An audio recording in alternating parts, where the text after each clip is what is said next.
مانگ لے تو وہ بھی کافر ہو جائے۔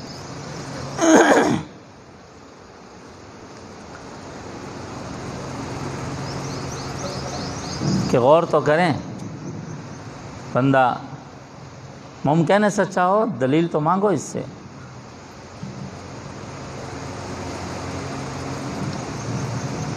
جس طرح توحید اللہ جل شانہ کا ذاتی مسئلہ ہے،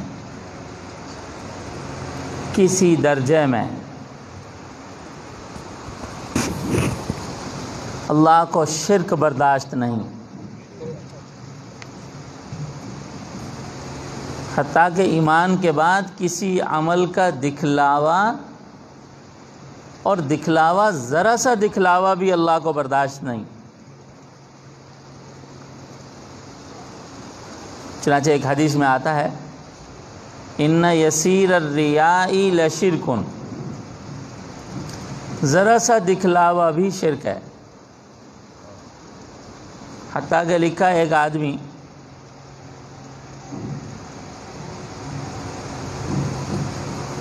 عبادت کرتا ہے، عبادت کے 100 اجزاء میں 99 اجزاء وہ اخلاص سے ادا کرتا ہے، ایک حصے میں ریا کرتا ہے۔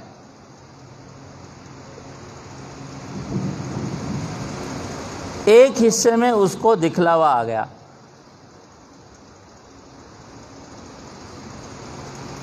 اب بھی اس کا عمل پاک نہ رہا۔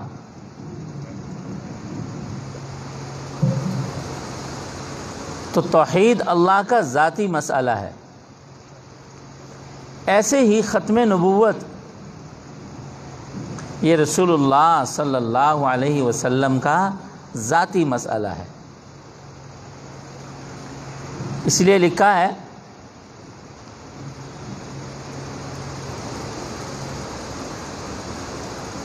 کہ جو لوگ ختم نبوت کا کام کرتے ہیں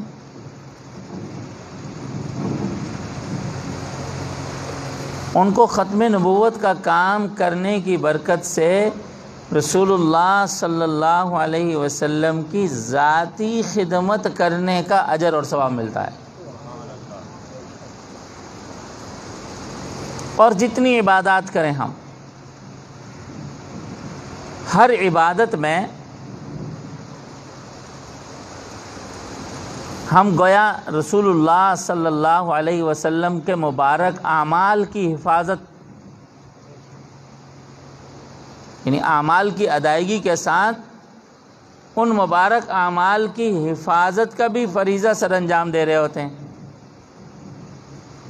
ہم ابھی نماز عصر ادا کر چکے، جہاں ہم نے اپنا فرض ادا کیا، وہیں رسول اللہ صلی اللہ علیہ وسلم کے 4 رکعت فرض عصر کے عمل کی حفاظت کا بھی فریضہ ادا کیا۔ ہم نے یہ سنت داڑھی رکھی، ایک ہے کہ ہم نے اس سنت پہ عمل کیا، ایک رسول اللہ صلی اللہ علیہ وسلم کی اس مبارک سنت کی حفاظت کا بھی فریضہ ادا کیا۔ یعنی ہر عمل شریعت کی ادائیگی میں ہم 2 چیزیں ایک وقت میں ادا کر رہے ہوتے ہیں، عمل شریعت کی ادائیگی کے ساتھ ساتھ اس عمل کی حفاظت کا بھی فریضہ ادا کر رہے ہوتے ہیں۔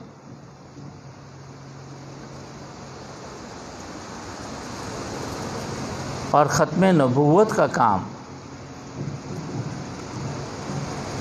ختم نبوت کے لیے کوئی ذرا سی سعی اور کوشش، ختم نبوت کے لیے ذرا سی محنت، کوئی سی محنت، ایسے ہے جیسے رسول اللہ صلی اللہ علیہ وسلم کی پاک ذات کی خدمت کا فریضہ سر انجام دے۔ ہمارے حضرت مولانا محمد یوسف لدھیانوی رحمۃ اللہ علیہ فرمایا کرتے تھے کہ جو لوگ زندگی میں ختم نبوت کا کام کرتے رہتے ہیں،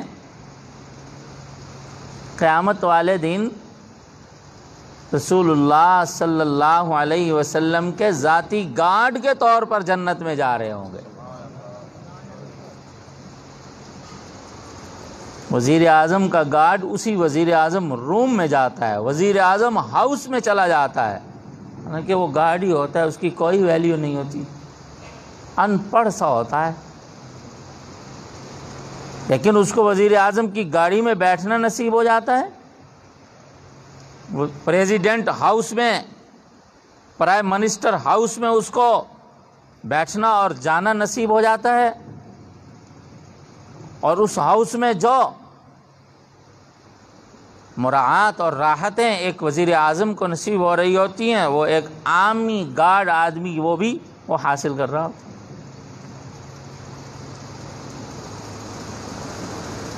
تو یہ ختم نبوت کا جو شعبہ ہے بڑا ہی عظیم الشان شعبہ ہے، اور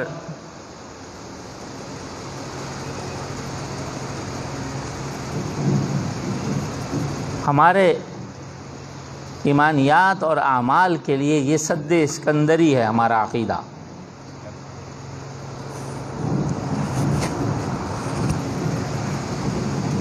یہ ختم نبوت کا عقیدہ ذرا سا ہمارا ہل جائے، متزلزل ہو جائے،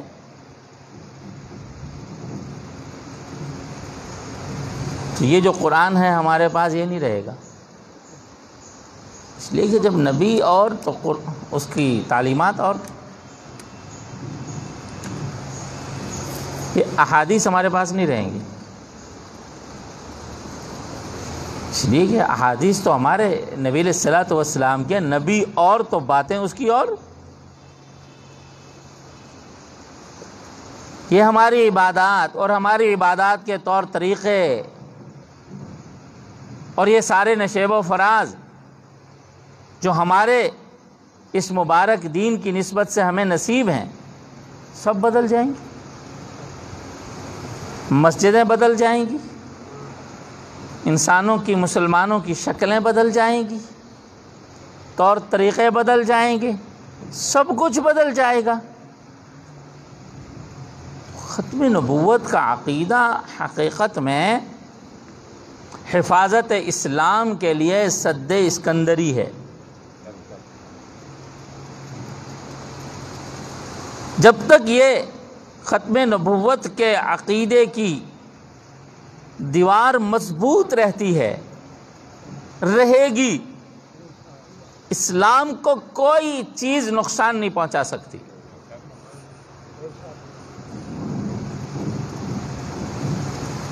انسان کو جو حقیقی اور دائمی نقصان پہنچانے والی چیز ہے وہ اعمال بد نہیں، عقائد بد ہیں۔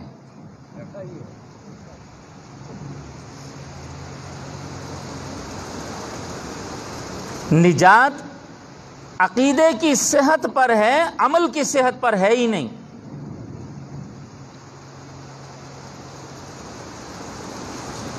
نجات تو عقیدے کی صحت پر ہے۔ عقیدہ کتنا شائستہ، شستہ اور شاندار ہے، عقیدہ کتنا مضبوط اور صاف ستھرا ہے۔ اعمال تو بس علامتیں ہیں کہ ہاں یار یہ مسلمان ہے اور مسلمانوں والے اعمال کرتا پھر رہا ہے، اور عقیدہ ایک ایسی چیز ہے کہ صحیح عقیدہ کسی کو اللہ نے نصیب فرما دیا، یعنی اعمال کو تو ریا سے بچانا مشکل ہے، عقائد کو ریا سے بچانا بہت آسان ہے۔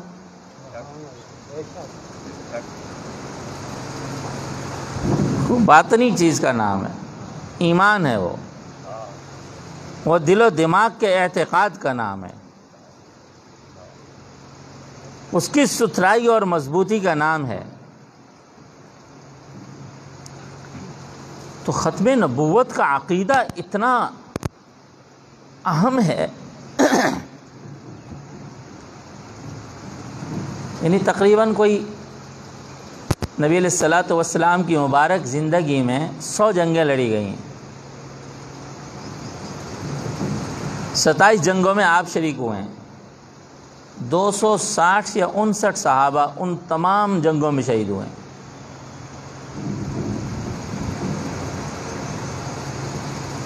اور جب ختم نبوت کا، یعنی یہ کافروں سے اتنی بڑی بڑی جنگیں لڑی گئیں، لیکن جب رسول اللہ صلی اللہ علیہ وسلم کے مبارک ختم نبوت کا مسئلہ آیا، جنگ یمامہ میں جو ابو بکر صدیق رضی اللہ تعالی عنہ کی قیادت میں جنگ لڑی گئی، اس میں 700 صحابہ کی شہادت ہے ایک جنگ میں۔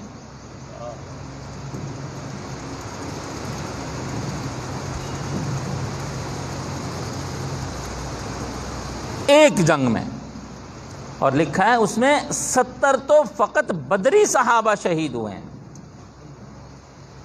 بدر والے صحابہ اللہ کو بہت پسند تھے، اسلام میں ان کا بہت اونچا مقام ہے۔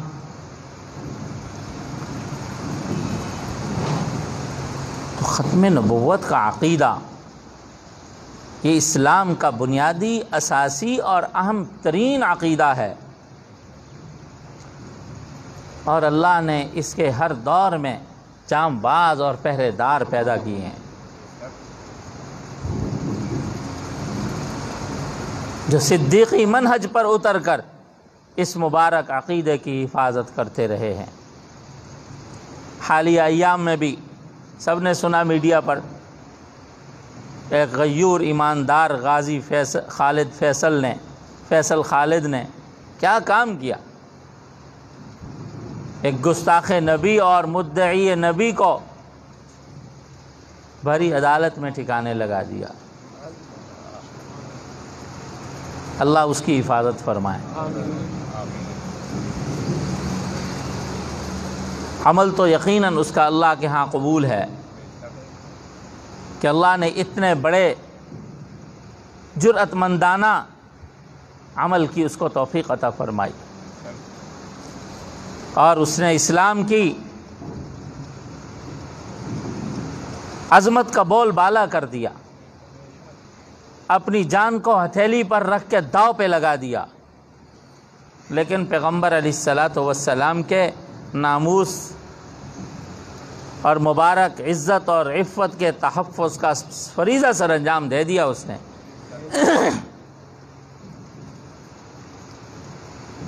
اس کے جوتے کے تلووں پر بھی ہم قربان جائیں۔ کس قدر عظیم انسان ہے وہ کہ اس نے آقا انعامدار، ختم الرسل، سید الانبیاء، فخر موجودات، امام المرسلین، حضور سرور کائنات صلی اللہ علیہ وسلم کے مبارک عشق کا کس قدر اس نے جرأت مندانہ طریقے سے اظہار کر دیا، اور اس کا جو اس کے بعد اعتماد اور اس کے چہرے کی بشاشت، اور یہ ہر دور میں وہ غازی علم الدین، ان کو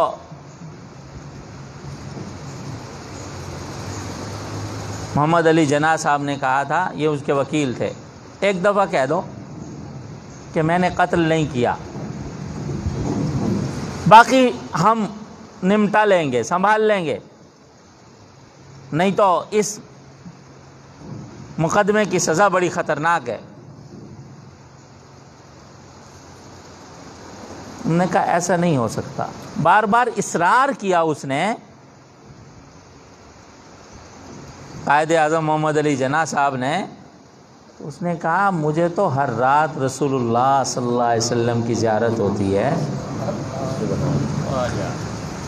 جب سے میں اس گستاخ کو ٹھکانے لگا چکا ہوں ہر رات مجھے زیارت ہو رہی ہے، اور میرے تو استقبال ہونے کو ہیں وہاں، یہاں بھی کہتا ہوں، عدالت میں بھی کہہ دوں گا کہ میں نے مارا ہے۔ اللہ تعالیٰ تنکوں سے بھی پہاڑوں کا سا کام لیتے ہی رہتے ہیں۔ یہ اللہ کو پتہ ہے کہ میں نے اپنے حبیب کی اور اپنے حبیب کے دین کی کیسے حفاظت کرنی ہے۔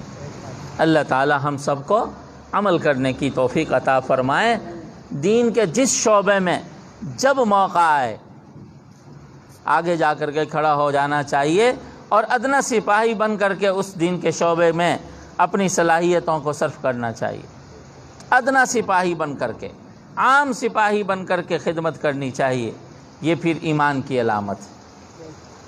اور اگر ہم نے اپنے لگے بندے طور طریقے اپنا رکھے اور دین کے کسی شعبے کو کسی وقت ضرورت آئی اور ہم اپنی نفلوں پہ اور اپنی تسبیحات پہ لگے رہے، پھر ہم دیندار نہیں ہیں، پھر ہم دیندار نہیں۔ دیندار ہونے کا مطلب یہ ہے کہ اسلام کو جب جس موقع پر جس انداز سے ہماری جان مال عزت کی ضرورت پڑے ہم قربان کر دیں، ہم قربان کر دیں، پھر ہم صحیح سچے اچھے مسلمان ہیں۔ وہی صحابہ جو ممبر و محراب کو آباد کر رہے ہوتے تھے، قرآن و سنت کی درسگاہوں کو آباد کر رہے ہوتے تھے، راتوں کو زندہ کر رہے ہوتے تھے، شب داریاں کر رہے ہوتے تھے، مجاہدہ نفس کر رہے ہوتے تھے۔ اب ضرورت پڑ گئی تلوار اٹھانے کی، اٹھا کے میدان میں آ گئے۔ ضرورت پڑ گئی توحید پر ڈٹ جانے کی، اہل شرک سے مقابلہ کرنے کی، وہاں کھڑے ہو گئے۔ پیغمبر کے دفاع کی ضرورت پڑی، وہاں کھڑے ہو گئے۔ ارے کون سا شعبہ تھا جس کو صحابہ نے پھر اپنے عمل سے نہیں سینچا؟ اور یہی سلف صالحین، علماء ربانیین اور ہمارے علماء دیوبند کے زندگیوں میں یہی تسلسل چلا آ رہا ہے، اور ہمیں بھی اسی قافلے کا حصہ ہی رہنا چاہیے۔